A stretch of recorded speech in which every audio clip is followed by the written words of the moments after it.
Hello guys, അപ്പൊ എല്ലാ മച്ചാന്മാർക്കും നമ്മളെ പുതിയൊരു വീഡിയോയിലേക്ക് സ്വാഗതം. മച്ചാന്മാരെ എല്ലാവർക്കും സുഖമല്ലേ? മച്ചാന്മാരെ ഞാനിപ്പോൾ എവിടെയാണുള്ളതെന്ന് പറഞ്ഞാൽ എന്റെ റൂമിലേക്ക് കേട്ടോ. അപ്പൊ ഇന്ന് ഞാൻ ഒരു വ്ളോഗ് സ്റ്റാർട്ട് ചെയ്തു. സെക്കൻഡ് ചാനൽ നമ്മൾ കണ്ടിന്യൂസ് വ്ളോഗ് ആയിട്ടിട്ടുണ്ടിരുന്ന കുറച്ച് വ്ളോഗിൽ ഇന്നും ഇന്നലെ ഇട്ടില്ല കേട്ടോ. അപ്പൊ ഇന്ന് നമ്മൾ എന്തായാലും ഒരു വ്ളോഗ് ഇടാന്ന് വെച്ച്. അപ്പൊ ലാസ്റ്റ് വ്ളോഗിൽ നമ്മൾ എന്താണ് ചെയ്തതെന്ന് വെച്ചാൽ നമ്മളെ ഒരു ഗണ്ണ്, അതായത് കാർ വാഷിംഗ് ഗണ്ണ് നമ്മൾ ഓർഡർ ചെയ്തിട്ടുണ്ടായിരുന്നു. നമ്മൾ ഷോപ്പിൽ വരുന്ന വണ്ടികൾക്കായാലും നമ്മളെ വണ്ടി വാഷ് ചെയ്യാൻ വേണ്ടി നമ്മളൊരു ഗണ്ണ് ഓർഡർ ചെയ്തായിരുന്നു. ഓർഡർ ചെയ്തിട്ട് കുറേ നാൾ ഞാൻ വീട്ടിൽ വെച്ചിരുന്നു കേട്ടോ. നമ്മൾ ഈ ഒരു വീഡിയോ ഒക്കെ ആയിട്ട് അൺബോക്സിംഗ് ഒക്കെ ആയിട്ട് വിട്ട് വണ്ടിയൊക്കെ വാഷ് ചെയ്യാന്നൊക്കെ ഇങ്ങനെ വിചാരിച്ചു. ഇങ്ങനെ സമയമില്ലായിരുന്നു, കുറച്ച് ഫാമിലി ഇഷ്യൂസ് ഒക്കെ ആയിട്ട് നമുക്ക് കുറച്ച് ഇങ്ങനെ ഓടിക്കൊണ്ടിരുന്നത്. അപ്പോൾ അങ്ങനെയാണ് നമ്മൾ കുക്ക് പറഞ്ഞിട്ടാണ് ഞാൻ ആ സാധനം അൺബോക്സ് ചെയ്ത് നോക്കുന്നത്. അൺബോക്സ് ചെയ്ത് നമുക്കൊരു വീഡിയോ എടുക്കാം എന്നൊക്കെ പറഞ്ഞ് കണക്ട് ചെയ്ത് നമ്മൾ അന്ന് ഇവിടെ വന്നിരുന്ന് വണ്ടി വാഷ് ചെയ്ത് നോക്കുമ്പോൾ വണ്ടി സംഭവം വർക്കാവുന്നില്ല ഗൈസ്. കാരണം ഒരു കിടിലൻ കമ്പനിയാട്ടോ. ഞാൻ പറഞ്ഞില്ല അന്ന് ഈ ഗണ്ണൊക്കെ യൂസ് ചെയ്തിട്ടുള്ള ഒരു കിടിലൻ കമ്പനിയൊക്കെ ആയിരുന്നു. അപ്പോൾ സംഭവം എന്ന് വെച്ച് കഴിഞ്ഞാൽ നമുക്ക് ആ സാധനം വർക്കാവുന്നില്ല. അപ്പോൾ സാധനം വർക്കാവാതായപ്പോൾ നമുക്ക് അത് ഡെസ്പായി. അപ്പോൾ നിങ്ങൾക്ക് ആ ഒരു ലാസ്റ്റ് വ്ളോഗൊക്കെ കണ്ടാൽ നിങ്ങൾക്ക് മനസ്സിലാവും. അപ്പോൾ ആ ഒരു സാധനം ഇന്നലെ തന്നെ നമുക്ക് റീപ്ലേസ് ചെയ്തിട്ട് പുതിയ ഐറ്റം വന്നിട്ടുണ്ട് കേട്ടോ. ഒരു 5 സ്റ്റാറിന്റെ ഹെവി ഡ്യൂട്ടി. അതിനെന്തോ ആ ബ്രാൻഡും കാര്യങ്ങളൊക്കെ നമുക്ക് എന്തായാലും പോയി നോക്കാം. ഈ സാധനം എന്തായാലും ഇപ്പം നമ്മളെ താഴെ കൊണ്ടുവന്നിട്ടുണ്ട്. ഞാനും കുക്കും നമ്മളെല്ലാവരും കൂടെ നൈറ്റ് ഇരുന്ന് അൺബോക്സ് ചെയ്ത് എടുത്ത് നമ്മൾ ഓപ്പൺ ചെയ്ത് വണ്ടിയൊക്കെ ഒന്ന് വാഷ് ചെയ്ത് നോക്കി. കാരണം വാഷ് ചെയ്ത് നോക്കണം. ആദ്യം കിട്ടിയ പോലെ പണി നമുക്ക് ഇനി കിട്ടാൻ പാടില്ല. അപ്പോൾ അതുകൊണ്ട് നമ്മൾ അൺബോക്സ് ചെയ്ത് സാധനമൊക്കെ വാഷ് ചെയ്ത് നോക്കി. അത്യാവശ്യം നല്ല കിടിലം പവറുള്ള ഒരു സാധനം തന്നെയാണ് കേട്ടോ. ഹെവി ഡ്യൂട്ടിയാണ്. അതുപോലെ തന്നെ നമുക്ക് ഈ വെള്ളം നമുക്ക് സ്റ്റോർ ചെയ്ത് വെച്ചാൽ ബക്കറ്റ് സ്റ്റോർ ചെയ്ത് വെച്ചുകൊണ്ട് കഴിവാൻ പറ്റുന്ന ഒരു സാധനമാണ് കേട്ടോ. അപ്പോൾ എന്തായാലും മച്ചാന്മാരെ നമുക്ക് അതിന്റെ വിശേഷങ്ങളും ഷോപ്പിന്റെ വിശേഷങ്ങളും കാര്യങ്ങളും എല്ലാം കൂടെ ചേർത്തിട്ടുള്ള ഒരു കിടിലം വ്ളോഗാണ് മച്ചാന്മാരെ. അപ്പം സബ്സ്ക്രൈബ് ചെയ്യാത്തൊരു ഇപ്പൊ തന്നെ സബ്സ്ക്രൈബ് ചെയ്യുക. ആ ഒരു ബെല്ലൈക്കൺ ഇടിച്ചിങ്ങ് പൊട്ടിയിട്ട് വെച്ചാൽ മതി. അപ്പം എന്തായാലും നമ്മൾ ഈ ഒരു സെക്കൻഡ് ചാനൽ നമ്മൾ കുറച്ച് ബൂസ്റ്റപ്പ് ആക്കാൻ പോകണം. അപ്പോൾ നേരെ അങ്ങ് പോയേക്കാം കേസ്. അപ്പോൾ ഇതാണ് നമ്മളെ പുതിയ കാർ വാഷിങ് കേട്ടോ. ഇതെന്തായാലും നമ്മളിപ്പം ഈ ഒരു ലുക്കിലാണ് ഇരിക്കുന്ന സാധനം. എന്താ ഇതാണ് പറഞ്ഞത്. അത്യാവശ്യം നല്ല കിടിലം ഹെവി വെയിറ്റ് ആണ്. സ്റ്റാർക്കോ എന്നുള്ള ബ്രാൻഡിൻ്റെ പേര്. അത്യാവശ്യം കുഴപ്പമില്ല കേട്ടോ. നല്ല സാധനം, ക്വാളിറ്റി ഉണ്ട്. പിന്നെ എന്താ ബാക്കി വിശേഷങ്ങളൊക്കെ നമുക്ക് പറയാം കേട്ടോ. അപ്പോൾ നമുക്ക് നമ്മൾ വണ്ടി വാഷ് ചെയ്യണം. അപ്പോൾ നേരെ നമ്മളിപ്പോൾ ഷോപ്പിലോട്ട് പോകാൻ പോയി. ഷോപ്പിലോട്ട് പോയിട്ട് വന്നിട്ട് ഞാൻ ഈ വണ്ടി വാഷ് ചെയ്യുന്നതും കാര്യങ്ങളൊക്കെ. ഇന്നലെ നൈറ്റായിരുന്നു നമ്മളിത് അൺബോക്സ് ചെയ്ത് കേട്ടോ. ഇതിനകത്തൊരു ഇതൊക്കെ ലിക്വിഡൊക്കെ കിടക്കുന്നു. സംഭവം അത്യാവശ്യം നല്ല കിടിലം പവറുണ്ട് കേട്ടോ. നമുക്ക് പായലൊക്കെ അടിച്ചിളക്കാനൊക്കെ പറ്റി കിടിലം സർവീസ് ആയിട്ടുള്ള ഒരു ഗണ്ണും കാര്യങ്ങളൊക്കെയാണ് വരുന്നത്. പക്ഷേ ഇതിൻ്റെ ഗണ്ണ് എനിക്ക് അത്ര ഓക്കെ ആയിട്ട് തോന്നില്ല. എന്തായാലും വെച്ചാൽ നമുക്ക് ഇപ്പം നേരെ ഷോപ്പിലോട്ട് പോകാം. കിടിലം മഴ, ഒരു രക്ഷയില്ലാത്ത മഴ. അപ്പോൾ നമുക്ക് നേരെ കാറി കയറി പോയേക്കാം. അപ്പോൾ അങ്ങനെ രാവിലെ വണ്ടി എടുത്ത് ഇറങ്ങിയപ്പോൾ തന്നെ അത്യാവശ്യം നല്ല നൈസ് മഴ കേട്ടോ. ഒരു രക്ഷയില്ലാത്ത പെയ്തുകൊണ്ടിരിക്കുകയാണ്. എൻ്റെ പൊന്നെ തകർക്കോ, കിടിലം മഴയാണെന്ന് തോന്നുന്നത് കേട്ടോ. കേസ് അപ്പോൾ അങ്ങനെ നേരെ ഷോപ്പിൽ എത്തിയിട്ടുണ്ട് കേട്ടോ. അപ്പോൾ ഷോപ്പിൽ വന്ന് നമ്മളിവിടെ ഷോപ്പൊക്കെ ഒന്ന് ജസ്റ്റ് ഒന്ന് ക്ലീൻ ചെയ്തിട്ടുണ്ട് കേട്ടോ. നമ്മൾ പയ്യന്മാർ മൊത്തം ക്ലീൻ ചെയ്ത് പവറാക്കി എടുത്തിട്ടുണ്ട്. അപ്പോൾ നമ്മളെ വണ്ടി അവിടെ സൈഡിൽ ഇരിക്കുന്നുണ്ട്. അപ്പോൾ ഇനി നമുക്ക് പെൻഡിങ്ങിനായിട്ടുള്ള വർക്കുകൾ അതാണ്ട് ഇതാണ് കേട്ടോ. ഈ ഒരു വണ്ടി നമുക്ക് ഇപ്പോൾ അടുത്തൊരു വർക്കിന് വന്നു. അപ്പോൾ ഇതിൻ്റെ കുറച്ച് സാധനങ്ങളൊക്കെ മേടിക്കണം. എന്താണെന്ന് വെച്ചാൽ ഈ വണ്ടി കുറേ കാലമായിട്ട് എടുക്കാതിരുന്ന കേട്ടോ. ഇതൊക്കെ ഫുൾ അഴുക്കായിരുന്നു കേട്ടോ. അപ്പോൾ ഈ ഹെഡ്ലൈറ്റിൻ്റെ ഇവിടെയൊക്കെ പൊട്ടിയിട്ടുണ്ട്. കുറച്ച് ഡാമേജൊക്കെ പറ്റി ഇവിടെ പൊട്ടിയിട്ടുണ്ട്. പിന്നെ നമ്പർ പ്ലേറ്റൊക്കെ മൊത്തം പോയിരിക്കണം. അപ്പോൾ ഇത് വണ്ടി സീല് ഡാമേജ് ചെറിയൊരു ടൈപ്പ്. ഈ ഒരു സൈഡ് മാത്രം ലീക്കുണ്ട്. അതൊക്കെയാണ് കുറേ നാളായിട്ട് എടുക്കാതിരുന്നിരുന്നതിൻ്റെ കുറേ ലക്ഷണങ്ങളാണ് കേട്ടോ. ഇവിടെയൊക്കെ മൊത്തം തുരുമ്പിച്ച് ഫുള്ള് പോയി. ഇതാ സ്പാർക്ക് പ്ലഗൊക്കെ മാറേണ്ടി വരും. അത്തോടാ സ്പാർക്ക് പ്ലഗ് മാറേണ്ടി വരും തോന്നണ്ട. ആടാ ഈ ഇഗ്നിഷൻ കോയിലിൻ്റെ കരിഞ്ഞിരിക്കുകയല്ലേ. അത് നമുക്ക് ഇവിടെ ഉള്ള ഇട്ട് നോക്കാമല്ലേ. എടുക്കണോ ഈ സാധനം എടുക്കണോ? നമുക്ക് അഡാപ്റ്റർ അടക്കം കരിഞ്ഞിരിക്കണം. അപ്പോൾ ഇത് ഈ സെക്ഷൻ അത്രയും കരിഞ്ഞ്. പിന്നെ നമ്മളെ ഈ ഒരു സാധനം മാറണം. അപ്പോൾ എന്തായാലും വണ്ടി ഇന്ന് നമുക്ക് പുതിയ കാർബറേറ്റർ, കാരണം ഈ കാർബറേറ്റർ ഫുള്ള് ചത്തിരിക്കട്ടെ. ഇപ്പോൾ ഓൾറെഡി നമ്മൾ കാർബറേറ്റർ വെച്ചിട്ടുണ്ട്. അപ്പോൾ ഇത് ക്ലാവായിരിക്കണം. അപ്പോൾ കുറേ കാലം ആയിട്ട് നമ്മൾ എടുക്കാതിരിക്കുകയാണെങ്കിൽ നമ്മൾ ആ കാർബറേറ്റർ ഫുള്ള് ക്ലാവ് കയറി കഴിഞ്ഞാൽ പിന്നെ നമുക്ക് എത്ര വർക്ക് ചെയ്താലും ആ ഒരു വണ്ടിക്ക് അതൊരു മിസ്സിങ് ഉണ്ടാവും. ഇഷ്ടംപോലെ പച്ചാമരാണ് എൻ്റെ അടുത്ത് NS ടോണ്ടറിൻ്റെ മിസ്സിങ്ങിനെ പറ്റി ചോദിക്കുന്നത്. മിസ്സിങ് വന്നു കഴിഞ്ഞാൽ നമുക്കൊന്നും ചെയ്തില്ല. കൂടുതലും കാർബറേറ്റർ റീപ്ലേസ്മെൻറ്റിൽ കൊണ്ട് മാത്രമേ നമുക്ക് ആ ഒരു പ്രശ്നം പരിഹരിക്കാൻ പറ്റത്തുള്ളൂ. അപ്പോൾ മാക്സിമം നിങ്ങൾ കാർബറേറ്റർ ഒന്ന് സെറ്റ് ചെയ്യുക. അപ്പം നേരെ ഇതിൻ്റെ സാധനങ്ങളും കാര്യങ്ങളൊക്കെ എടുക്കാൻ പോകണം. അതോടൊപ്പം തന്നെ HCക്കകത്തും കുറച്ച് വർക്ക് ചെയ്തിട്ടുണ്ട്. അപ്പോൾ നേരെ നമ്മളിപ്പോൾ ഷോറൂമിൽ പോകണം. ഷോറൂമിൽ പോയിട്ട് പ്രൊഡക്റ്റ് മേടിക്കണം. അതാ നമ്മൾ നേരെ കിളിമാനൂർ ബജാജിൻ്റെ ഷോറൂമിലോട്ട് പോകാൻ പോയിട്ടുണ്ട്. അപ്പോൾ നമ്മളിപ്പോൾ ഡ്രൈവിങ്ങിലാണ്. അപ്പോൾ ഇത് എല്ലാ ഓണത്തിൻ്റെ വിശേഷങ്ങളും കാര്യങ്ങളൊക്കെ ആയിട്ട് പാട്ടൊക്കെ വൻ സീലാണ്. അയ്യോ ഗിയർ മാറാം. ബാക്കിൽ നിന്ന് ട്രാഫിക്കൊന്നുമില്ല. അപ്പോൾ നമ്മൾ നേരെ പോകാൻ പോയി ഷോറൂമിൽ പോയി കുറച്ച് സാധനം എടുക്കണം. കാരണം നമ്മൾ അവിടെ ഇരിക്കുന്ന NS സ്റ്റോറിൽ ഫുള്ള് സെറ്റാക്കി എടുക്കണം. കാർബറേറ്ററൊക്കെ മാറ്റി 2 ദിവസത്തിനുള്ളിൽ കസ്റ്റമറിന് ഡെലിവറി ചെയ്യണം കേട്ടോ. അപ്പോൾ അതുകൊണ്ട് നമുക്ക് നേരെ അതിൻ്റെ സാധനങ്ങൾ എടുക്കാനും പിന്നെ വേറെ കുറച്ച് സാധനങ്ങളൊക്കെ എടുക്കണം. അപ്പോൾ എല്ലാം കൂടെ സെറ്റാക്കി എടുക്കണം. അപ്പോൾ നേരെ പോയേക്കാം. അപ്പോൾ മച്ചാമ്മനെ സ്കിപ്പ് ചെയ്തിരുന്ന് കണ്ടോ. അത് കഴിഞ്ഞ ശേഷം ബാക്കിയുള്ള വിശേഷങ്ങളൊക്കെ നമുക്ക് ഓൺ ദ വേ. ഗൈസ്, അപ്പോൾ ഇന്ന് നമ്മൾ രണ്ടാമത്തെ ദിവസം കേട്ടോ. ഇന്നലെ നമ്മൾ പോയി ഷോറൂമിൽ പോയി പ്രൊഡക്റ്റും കാര്യങ്ങളൊക്കെ എടുത്തായിരുന്നു. അപ്പോൾ ഇന്നലെ ഏത് വണ്ടി ചെയ്യാന്ന് വെച്ചാൽ ഈ ഒരു NS 200 വേണ്ടിയാണ് നമ്മൾ എടുത്തുകൊണ്ട് വന്നിട്ടായിരുന്നു. അപ്പോൾ കാർബേറ്റർ നമ്മൾ BS4 കാർബേറ്റർ സെറ്റ് ചെയ്തിട്ടുണ്ട്. ഇനി കുറച്ച് വർക്ക് കൂടെ ചെയ്യാണ്ട് ഈ ഒരു സെക്ഷൻ ഫുള്ള് നമ്മൾ ഇന്നലെ റീപ്ലേസ് ചെയ്ത കേട്ടോ. അപ്പോൾ ഇന്നലെ ഈ ഒരു സെക്ഷൻ റീപ്ലേസ് ചെയ്ത്, അതുപോലെ തന്നെ ഈ ഒരു മാസ്റ്റർ സിലിണ്ടർ റീപ്ലേസ് ചെയ്തായിരുന്നു. പിന്നെ ഈ ഒരു സെക്ഷൻ എല്ലാം കവർ ചെയ്ത് വന്നപ്പോൾ നമ്മൾ ഈ ഒരു ഉണ്ടല്ലോ, ഈ ഒരു സാധനം ജാമായിപ്പോയി. അതായത് ഇതും ഇരുന്ന് ആ ഒരു മൂവ്മെൻറ്റ്, അതായത് ഇവിടെയൊക്കെ കണ്ട ഫുൾ ക്ലാവായിപ്പോയി. അപ്പോൾ ഇത് ഇനി സെറ്റ് ആവണം. കാരണം ഇത് നമ്മൾ ബ്രേക്ക് പിടിക്കുമ്പോൾ ആ ഒരു മൂവ്മെൻറ്റ് ഇല്ല. ഓക്കെ, കാരണം നമുക്ക് ഇവിടെ ബ്രേക്ക് അമർത്തിയാൽ പോലും ഈ ഒരു പിസ്റ്റൺ അനങ്ങുന്നില്ല. അപ്പോൾ പിസ്റ്റൺ ജാമാണ്. അത് കഴിഞ്ഞ് നമുക്ക് ഇനി കുറേ വർക്ക് ഇനി ഇതിൽ ചെയ്യാണ്ട്, അതോടൊപ്പം തന്നെ ഇപ്പം നമ്മൾ ഓൾ വർക്ക് ഇപ്പോൾ ചെയ്തുകൊണ്ടിരിക്കുന്നത് FC ആണ് കേട്ടോ. FC അത് നമ്മൾ FZ വെർഷൻ 2 വൈസറും കാര്യങ്ങളൊക്കെ സെറ്റ് ചെയ്തുകൊണ്ടിരിക്കുകയാണ്. അതോടൊപ്പം തന്നെ ഇതിൻ്റെ അത് ഡൊമിനാറിൻ്റെ അണ്ടർ ബില്ലി, അതുപോലെ തന്നെ 250 കോപ്പി മൾഗാർഡ് കാര്യങ്ങളൊക്കെ സെറ്റ് ചെയ്തിട്ടുണ്ടായിരുന്നു. പിന്നെ കുറച്ച് എഞ്ചിൻ ഓയിലും സർവീസും കാര്യങ്ങളൊക്കെ ആയിട്ട് വന്നതാണ്. അത് കഴിഞ്ഞിട്ട് ഇന്ന് നമ്മൾ സെറ്റ് ചെയ്യാൻ പോകുന്ന വണ്ടിയാണ് ഈ ഒരു RS 200. RS 200 എന്താണെന്ന് വെച്ചാൽ നമ്മൾ ഇതിന് സിംഗാമ്പ് സെറ്റ് ചെയ്യണം കേട്ടോ. ഇപ്പോൾ എൻ്റെ വണ്ടിയിൽ ചെയ്തേക്കുന്ന പോലെ തന്നെ എൻ്റെ വണ്ടിയിൽ ഡൂക്കിൻ്റെ സിംഗാമ്പും ആ ഒരു അലോയും കാര്യങ്ങളും അസംബ്ലിയാണ് ഫുൾ സെറ്റ് ചെയ്തേക്കുന്നത്. ഡൂക്കിൻ്റെ സസ്പെൻഷൻ അടക്കമാണ് ഇതിൽ സെറ്റ് ചെയ്തേക്കുന്നത്. അതേമാതിരി തന്നെ ഇതിൽ നമുക്കിത് സെറ്റ് ചെയ്യണം. ഇതിലിപ്പോൾ ഓൾറെഡി നമ്മൾ ഡൂക്കിൻ്റെ സസ്പെൻഷൻ ഓൾറെഡി കസ്റ്റമർ തന്നെ കൊടുത്തിട്ടുണ്ട്. ബാക്കി നമുക്ക് ഈ ഒരു ഒരു സിംഗാമ്പും കാര്യങ്ങളൊക്കെ ഇളക്കിയിട്ട് നമുക്ക് മൊത്തം ഡൂക്ക് അസംബ്ലി ചെയ്യണം. അപ്പോൾ വണ്ടിയുടെ ലുക്ക് മാറും. പിന്നെ അത് കഴിഞ്ഞ് ഫ്രണ്ട് ഫോർ കൂടെ RSൻ്റെ ചെയ്ത് കഴിഞ്ഞാൽ വണ്ടി വേറെ ലെവലായിരിക്കും. അപ്പോൾ എന്തായാലും നമുക്ക് നേരെ നമ്മൾ വർക്കിലോട്ട് പോകും. അപ്പോൾ എങ്ങനെ ഇന്നത്തെ വീഡിയോയിൽ നിങ്ങൾക്ക് മനസ്സിലാക്കാൻ പറ്റും എങ്ങനെയാണ് ഒരു സിംഗാമ്പ് സെറ്റ് ചെയ്യുന്നത്. അപ്പോൾ എൻ്റെ വണ്ടിയുടെ ഈ ഒരു ഹൈറ്റ് ചെറിയ രീതിക്ക് അതൊക്കെയാണ്. RS നല്ല ഹൈറ്റ് ഉണ്ട്, NSന് ഹൈറ്റ് കുറവാണ് കേട്ടോ. അപ്പോൾ നമുക്ക് ഹൈറ്റും കൂടെ ഒന്ന് സെറ്റ് ചെയ്യണം എൻ്റെ വണ്ടിക്ക്. എൻ്റെ വണ്ടിയുടെ വർക്ക് ഓൺ ദ വേ നടന്നുകൊണ്ടിരിക്കണം.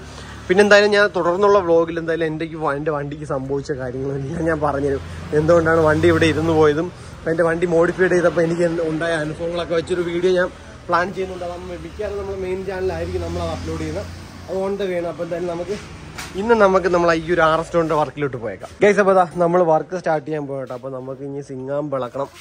സിംഗാമ്പിൻ്റെ ഇവിടെ സൈഡിലെ ക്യാപ്പൊക്കെ ഇളക്കി മാറ്റി ഈ ടയർ മൊത്തത്തിൽ എടുത്ത് മാറ്റി ഡൂക്കിൻ്റെ ആക്കാൻ പോകട്ടെ. ഗൈസ്, അപ്പോൾ നമ്മൾ സ്റ്റോപ്പ് സിംഗാമ്പിൻ്റെ ഈ ഒരു ബോൾട്ട് ഇളക്കിയിട്ടുണ്ട് കേട്ടോ. കുറേ ഊപ്പാട് വന്നായിരുന്നു, നല്ല പാടുമായിട്ടാണ് ഇളക്കിയത്. കാരണം വണ്ടി സർവീസ് കാര്യങ്ങളൊന്നുമില്ല. കസ്റ്റമർ നല്ല രീതിക്ക് വാഷ് ചെയ്ത് യൂസ് ചെയ്തിരുന്നല്ലോ. വണ്ടി ഫുള്ള് അഴുക്ക് ഡസ്റ്റാണ് കേട്ടോ. അപ്പോൾ ഇന്ന് നമ്മൾ മൂന്നാമത്തെ ദിവസം കേട്ടോ. അതായത് നമ്മൾ RS 200 വർക്ക് സ്റ്റാർട്ട് ചെയ്ത് രണ്ടാമത്തെ ദിവസം അല്ലേ. ഇന്ന് രണ്ടാമത്തെ ദിവസം. വ്ളോഗ് ഇപ്പോൾ 3 ദിവസമായി. അപ്പോൾ മൂന്നാമത്തെ ദിവസം നമ്മൾ ഈ ഒരു വണ്ടിയുടെ വർക്ക് കംപ്ലീറ്റ് ചെയ്യാൻ പോകുന്നത്. അപ്പോൾ നമ്മൾ ABS റിങ് സെറ്റ് ചെയ്തുകൊണ്ടിരിക്കുക കേട്ടോ. ബാക്കി ടയറും കാര്യങ്ങളൊക്കെ നമ്മളെല്ലാം സെറ്റ് ചെയ്ത് വണ്ടിക്കകത്ത് നമ്മൾ സിംഗാമ്പ് സെറ്റ് ചെയ്തിട്ടുണ്ട്. അപ്പോൾ ABS റിങ് ഇട്ടാലേ ഇത് ABS വണ്ടിയായതുകൊണ്ട് നമുക്ക് ABS വർക്ക് ആവത്തുള്ളൂ. RS 200 BS3 തൊട്ട് എല്ലാം ABS മോഡലാണ് വന്നിട്ടുള്ളത്. അപ്പോൾ നമ്മളിപ്പോൾ ഈ കാലിബർ നോക്കിയാൽ KTMൻ്റെ കാലിബർ സ്റ്റേ, പിന്നെ ഈ ഒരു full assembly, back full assembly full നമ്മൾ KTMൻ്റെ യൂസ് ചെയ്തിട്ടുള്ള KTMൻ്റെ ആക്സിലെ വീൽ സ്പേസസ് കാര്യങ്ങളെല്ലാം വരുന്നുണ്ട്. അതുപോലെ തന്നെ വീൽ സസ്പെൻഷനും വരുന്ന നമ്മളെ KTMൻ്റെ തന്നെയാണ് കേട്ടോ. അപ്പോൾ ഇത്രയും വർക്ക് കംപ്ലീറ്റ് ആയിട്ടുണ്ട്. ഇനി നമ്മൾ ആ ടയർ കൂടെ എടുത്തിട്ടാൽ മാത്രം മതി. അപ്പോൾ കുക്ക് രാവിലെ വർക്കിലാണ് കേട്ടോ. ഒരു ഡൊമിനാറിൻ്റെ ലൈറ്റ് വർക്ക് ചെയ്യാനുണ്ട്. പെട്ടെന്നാവട്ടെ.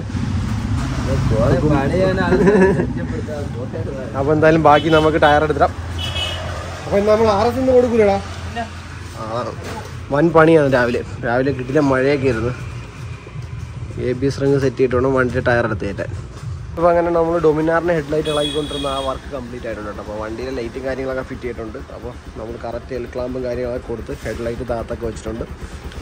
ബ്രൈറ്റ് തന്നെ നമുക്ക് അത്യാവശ്യം റോഡിലോട്ട് കിട്ടുന്ന രീതിക്ക് സെറ്റ് ചെയ്തിട്ടുണ്ട്. അപ്പോൾ ബാക്കി അടുത്ത് നമുക്ക് RSൻ്റെ വർക്കിലോട്ട് പോകാം. ഗൈസ്, അപ്പോൾ അങ്ങനെ അവസാനം നമ്മളെ വണ്ടിയുടെ സിംഗാമ്പ് വെച്ച് കഴിഞ്ഞിട്ടുണ്ട് കേട്ടോ. അപ്പോൾ വണ്ടിയുടെ ലുക്ക് മൊത്തത്തിൽ മാറിയിട്ടുണ്ട്. മെയിനായിട്ട് വന്നൊരു മാറ്റം എന്ന് പറഞ്ഞാൽ ഇതിൻ്റെ ടയർ സൈസ് അപ്ഗ്രേഡിങ് ചെയ്യുന്നത് കേട്ടോ. നല്ല രീതിക്കുള്ള ഒരു സൈസ് മാറ്റം തന്നെയാണ് വന്നിട്ടുള്ളത്. അപ്പോൾ നമ്മൾ ഫുൾ കംപ്ലീറ്റ് ചെയ്തിട്ടുണ്ട്. അതായത് KTMൻ്റെ ഫുൾ അസംബ്ലിയാണ് നമ്മൾ ബാക്കിൽ ആഡ് ചെയ്തിട്ടുള്ളത്. അപ്പോൾ വണ്ടി ഇനി ഫ്രണ്ടും കൂടെ USD4 ചെയ്യുന്നതോ അപ്പോൾ വണ്ടിയുടെ ലുക്ക് മൊത്തത്തിൽ മാറും. അപ്പോൾ എന്തായാലും വെച്ചാൽ വരെ നമ്മളിപ്പോൾ വണ്ടി വെളിയിലോട്ട് ഇറക്കിയിട്ട് ചെറിയ റൈഡൊക്കെ അടിച്ച് നോക്കും. അടിച്ചിട്ട് റൈഡിങ് എക്സ്പീരിയൻസും കാര്യങ്ങളൊക്കെ ജസ്റ്റ് പറയാം. അപ്പം ഇറക്കാല്ലേ? അപ്പോൾ ഇറക്കടാ. അപ്പോൾ നമ്മളെ ഗ്യാരേജിൽ നിന്ന് അടുത്ത വണ്ടി നമുക്ക് കയറ്റാനുള്ളത്. അപ്പോൾ കസ്റ്റമറിന് ഇത് അർജന്റ് ആണെന്ന് പറഞ്ഞിട്ട് നമ്മൾ ടക്കനെ ചെയ്ത് തീർത്തേട്ടാ.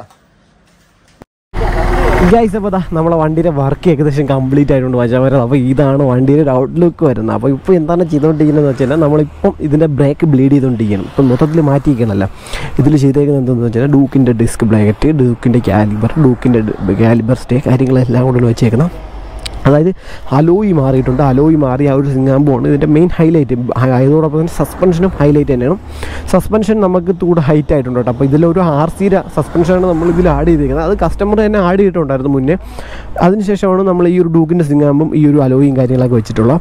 അപ്പോൾ അലോയി വെച്ചപ്പോൾ നമുക്ക് ആ ഒരു ബോക്സി സിംഗാമ്പിൽ നിന്ന് കുറച്ചുകൂടെ ഒരു ക്യൂട്ടായിട്ടുള്ള അല്ലെങ്കിൽ ഒരു അലൂമിനിയം സിംഗാമ്പും അതിൻ്റെ ആ ഒരു ഡിസൈൻ മൊത്തത്തിലൊരു വെറൈറ്റിയാണ്. അപ്പോൾ ആ ഒരു സിംഗാമ്പ് വന്നപ്പോൾ ഒരു ലുക്ക് മൊത്തത്തിൽ മാറിയിട്ടുണ്ട്. അത് നിങ്ങൾക്ക് ഈ ഒരു വീഡിയോ ഫുള്ളായിട്ട് കാണുമ്പോൾ തന്നെ നിങ്ങൾക്ക് മനസ്സിലാവും. ഈ ഒരു സിംഗാമ്പ് വന്നപ്പോഴും നമ്മളെ NSൻ്റെ സിംഗാമ്പിലും എങ്ങനെയാണ് ആ ഒരു ലുക്കും കാര്യങ്ങളൊക്കെ നിങ്ങൾക്ക് മനസ്സിലാവും. അപ്പോൾ എന്തായാലും നമ്മൾ ജസ്റ്റ് ഒന്ന് വണ്ടി ഓടിച്ച് നോക്കാൻ പോവാണ്. ABSും കാര്യങ്ങളൊക്കെ പ്രോപ്പറാണ്. കാരണം RS200 ആകുമ്പോൾ നമുക്ക് ABS വർക്ക് ആവണമല്ലോ. അപ്പോൾ ABSൻ്റെ റിങ്ങൊക്കെ സെയിം തന്നെയാണ്. അത് കറക്റ്റ് സൂട്ടാവും. ബാക്കിയെല്ലാം ഫുൾ അസംബ്ലിയോടെ ഡൂക്കിൻ്റെ തന്നെയാണ് കേട്ടോ. വേറെ ഒന്നും വ്യത്യാസമൊന്നും വരുന്നില്ല. ഈ സ്പേസേഴ്സും കാര്യങ്ങളെല്ലാം നമ്മൾ മാറ്റിയിട്ടുണ്ട്. കാലിബർ, അതുപോലെ ഈ ഒരു ആക്സിൽ, ഈ ഒരു സ്പേസർ, ഇതെല്ലാം പുതിയതെടുത്താണ് നമ്മൾ ചെയ്തിട്ടുള്ളത്. അപ്പം ഇനി ജസ്റ്റ് വണ്ടി ഒന്ന് ഓടിച്ച് നോക്കാം. RS ആണ്. RS പ്രത്യേകിച്ച് പറയാനൊന്നുമില്ല. ഇതിപ്പോൾ കസ്റ്റമർ പെയിൻറ്റ് ചെയ്തുകൊണ്ട് വന്നു കേട്ടോ. നമുക്ക് ജസ്റ്റ് ഒന്ന് ഓടിച്ച് നോക്കാം. Break okay.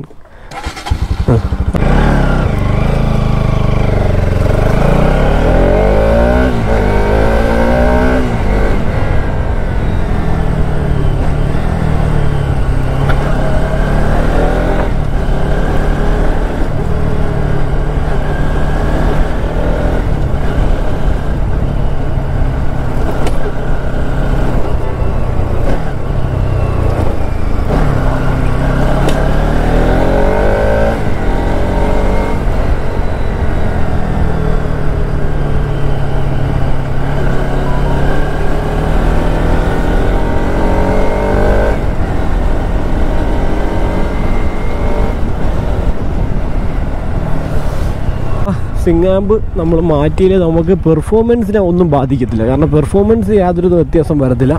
ഇതിൽ വരുന്ന മാറ്റം എന്താണെന്ന് വെച്ച് കഴിഞ്ഞാൽ നമുക്കിതിൻ്റെ ഒരു ലുക്ക്, മെയിനായിട്ട് ലുക്കിന് തന്നെയാണ് എല്ലാവരും വയ്ക്കുന്നത്. അല്ലാതെ പെർഫോമൻസ് കൂടുമെന്നുള്ള ഒരു ധാരണയിൽ നമ്മൾ ഇതിൻ്റെ സിംഗാമ്പ് ചേഞ്ച് ചെയ്യേണ്ടൊരു കാര്യമില്ല. പിന്നെ അടുത്ത ഒരു ഓപ്ഷൻ എന്ന് പറഞ്ഞാൽ നമുക്ക് ടയർ സൈസ് കിട്ടും. അത്യാവശ്യം നല്ല കിടിലൻ ടയർ സൈസിലോട്ട് നമുക്ക് വണ്ടി മൂവ് ആക്കാൻ പറ്റും, അല്ലെങ്കിൽ അപ്ഗ്രേഡ് ആക്കാൻ പറ്റും. അതൊക്കെ തന്നെയാണ് ഇതിൽ വരുന്ന വ്യത്യാസം. അല്ലാതെ വേറെ പറയാനൊന്നുമില്ല. ഞാൻ എൻ്റെ വണ്ടിക്കകത്ത് ഡൂക്കിൻ്റെ സിംഗാമ്പാണ് എൻ്റെ NSൻ്റെ വെച്ചിട്ടുള്ളത്. അതുപോലെ നമുക്കൊരു ലുക്കിന് വേണ്ടി മെയിനായിട്ട് വരുന്ന ഒരു ലുക്ക്, വണ്ടി ഇങ്ങനെ തീയും പുകയായിട്ട് പോകും, അത്ര തന്നെ.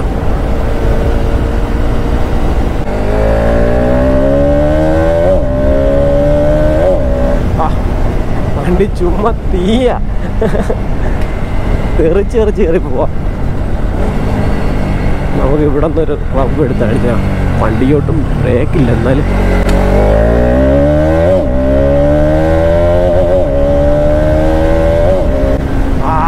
വണ്ടി ചുമ്മാ വണ്ടി കുറേ നാളായിട്ട് ഓടിച്ചിട്ട് ആ ഒരു പെർഫോമൻസ് ഒന്ന് നോക്കിയതാണ്. വണ്ടി ചുമ്മാ തീയാണ്. ആ സൗണ്ടും കാര്യങ്ങളൊക്കെ വേറെ ലെവല്. എൻ്റെ ഒടിവ്, നമ്മൾ ആ സ്റ്റോക്ക് സസ്പെൻഷൻ്റെ ആ ഒടിവ് എന്ന് പറഞ്ഞാൽ അത് വേറെ ലെവലാണ്. ഗൈസ്, അപ്പോൾ അതാ ഇവിടെ എൻ്റെ വണ്ടി, ഇവിടെ കസ്റ്റമറിൻ്റെ വണ്ടിയും കയറ്റി സെറ്റ് ചെയ്തിട്ടുണ്ട്. അപ്പോൾ ഇത് രണ്ടിലും നമ്മൾ ഡൂക്കിൻ്റെ സിംഗാമ്പായിട്ടൊക്കെ കൊടുത്തിട്ടുള്ളത്. എൻ്റെ വണ്ടിക്ക് ഡൂക്കിൻ്റെ സിംഗാമ്പാണ്, അതുപോലെ തന്നെ RSലും ഡൂക്കിൻ്റെ സിംഗാമ്പാണ് കേട്ടോ. അപ്പോൾ ഇതിൻ്റെ മെയിൻ പ്രശ്നം എന്ന് പറഞ്ഞാൽ മെയിൻ ഹൈലൈറ്റഡ് ആ ടയർ ഉണ്ട്. ടയർ ഒരു രക്ഷയില്ലാത്ത സൈസിലോട്ട് മാറും. അപ്പോൾ ഇതൊക്കെയായിരുന്നു നമ്മളന്നത്തെ ഈ ഒരു വീഡിയോ എന്ന് പറഞ്ഞാൽ. അപ്പം പക്ഷേ നിങ്ങൾക്ക് എല്ലാവർക്കും ഇഷ്ടമായിട്ട് കരുതുന്ന ലൈക്ക് ചെയ്യുക, ഷെയർ ചെയ്യുക, സബ്സ്ക്രൈബ് ചെയ്യുക. അപ്പോൾ അടുത്ത വീഡിയോ കാണുന്നവരെ